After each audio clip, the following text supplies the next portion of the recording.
Will Twitter be better under its likely new owner Elon Musk? Will it allow more free speech or will it be more profitable? These are some questions, answers to which will be more expensive than $44 billion acquisition bid by Tesla's boss Elon Musk.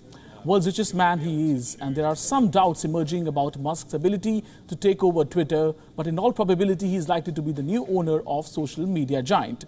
But how can it impact India? What are the reasons for Elon Musk's bid for Twitter? And will there be a boost in Twitter's profitability? To discuss all that and much more, today we are joined by Mr. Manish Maheshwari, founder and CEO of Invacta Metaversity and former Twitter India head. Good morning to you, Mr. Maheshwari. First of all, how do you see this overall acquisition bid by Elon Musk for Twitter across the globe? Yeah, first of all, thank you for having me on your show. I think this is a very significant move, right? I mean, this is a kind of a deal we have not seen. So it's historic. It's also something where I think a lot of things will change. My view is, I think all said and done, Elon is one of the most successful business leader we have seen in current times.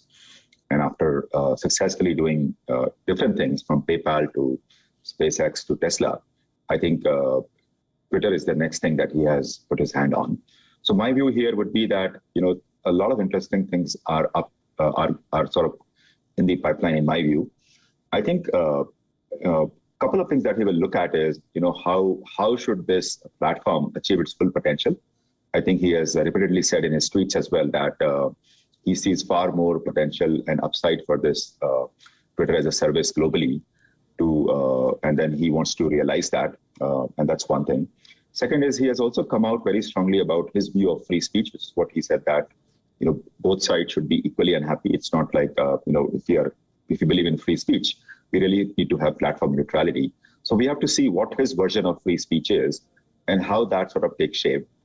Third thing also, which I noticed is that, Elon as well as Jack has come out saying that they have less belief in the ad-driven model and they want to sort of move towards more of a subscription-driven model, which also is a seismic shift because, most of these companies like Twitter, they monetize primarily by serving ad, and ad is a very powerful tool on the internet because it allows such important services to be free.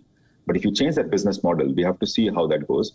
My view is that he may not change the business model because ultimately he has bought a business.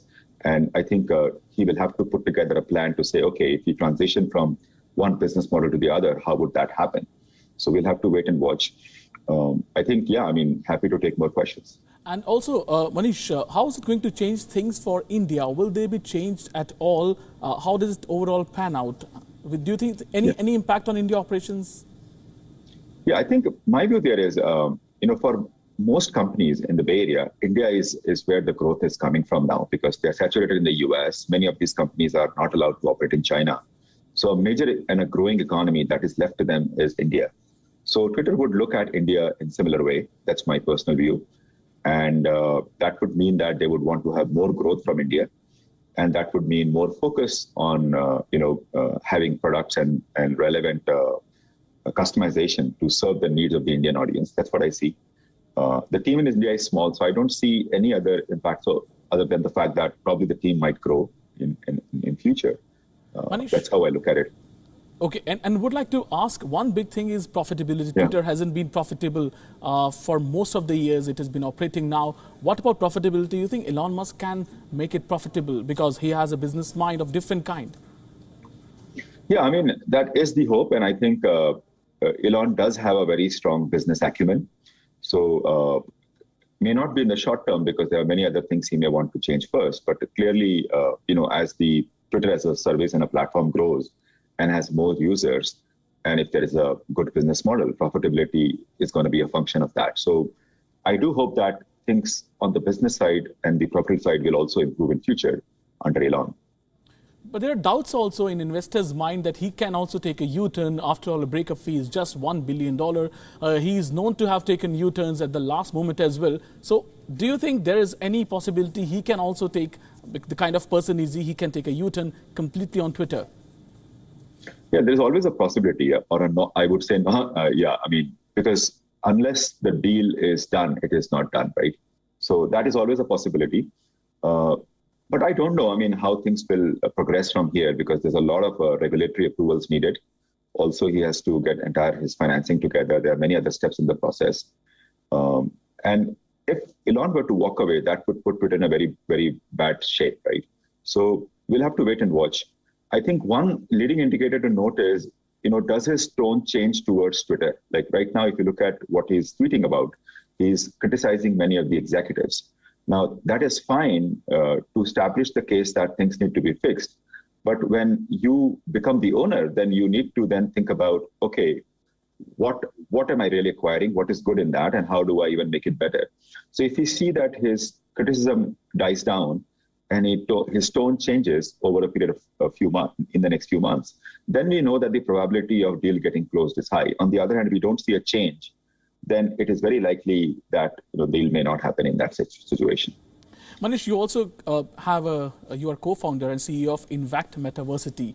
Can you tell us something about that, and why did you quit Twitter India? Yeah, so I don't want to get into the relationship, the Twitter India story, but I can share a lot about what we do at Invact Metaversity. So our view here is that access to quality education will remain a challenge, right? And COVID has shown that technology can rise up with the challenge. But at the same time, because we didn't have too many options, people were exposed to substandard way of teaching. There's a very poor simulation of a classroom experience. And also the out-of-class experience in education is also quite important. So we are solving that by building an immersive experience. And also the way we are designing curriculum is much more industry related. So we are looking at what does the industry need, what kind of proof of work they need, and what would help someone get an entry-level role in a company. And then we are using that information to then design a curriculum so that we can bridge the gap between the talent supply and the demand for talent in industry. And Manish, as we understand, you have worked with Jack Dorsey also and Parag Agarwal also. What is the difference you find in their way of working? And looking at and knowing Parag Agarwal, do you think something is up his sleeve also? He may also put down his papers or maybe ask to leave. What's your assessment? And as far as personality of both CEOs go, how do they differ? Yeah, so this is my personal read, having seen them while at my time at Twitter. So Jack is sort of a visionary leader, right? I mean, he's able to see things ahead of time, right? I mean, for example, there's a project called Blue Sky, which is about, algorithmic transparency that is already in motion. That is something that Jack started. So there are quite a few things that he has done, which are ahead of the time. And also not just his success at Twitter, but also at Square. And now he's the head of, which is now renamed as Block. That shows you that he really can think ahead of his time. My read on Parag, on the other hand, is he's a very strong technology person. He's able to think through things. He has stellar credentials. And I think he's a great operator. He can execute things really well. That's my read on him. So that's what I have to say. I mean, now what can happen in future, that is something that no one can predict. We will have to see how things proceed. But until the deal closes, it's business as usual, as far as I know. I mean, it's still a company that is going to run the way it is getting run.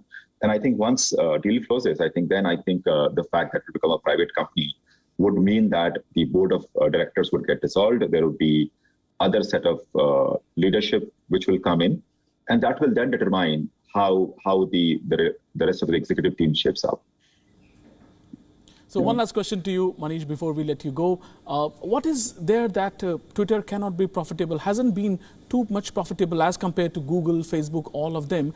Because there are so many followers of Twitter as well. What, according to you, is there that lacks in Twitter? Yeah, I mean, I won't say it hasn't been profitable. Of course, it has not been of the same magnitude as other platforms. And I think that's the nature of the service, right? I mean, you are providing breaking news and in a short format. So there is going to be a set of people who want to consume it, but it's not going to appeal to everyone, number one. Number two, given that Twitter is all about freedom of expression and how everyone can express themselves, it also leads to some of the advertisers not being very comfortable, right? So there are quite a few issues around that. I think my view there is that the way to achieve growth and profitability is to, grow the user base, which would mean that think about additional feature sets and additional ideas that can grow and have more people consume and be on the service. And then think about what could be the innovations on the advertising side and also on the subscription side to monetize that user base and that engagement. But I mean, I would say that it's easier said than done. It takes time and effort. And I think running a service like Twitter is not an easy job, right? I mean, clearly it's a very influential platform. It is where the narrative gets shaped. So a lot of things have to be taken into consideration in making any move there. Absolutely, Manish. Thank you for joining us this morning. And you rightly put out that it's easier said than done, bringing Twitter to profitability. And Musk can try doing that. All the very best for your venture, which is Invacta Metaversity as well. Thank you once again for joining us this morning. Thank you. Thank you for having me. WION now available in your country. Download the app and get all the news on the move.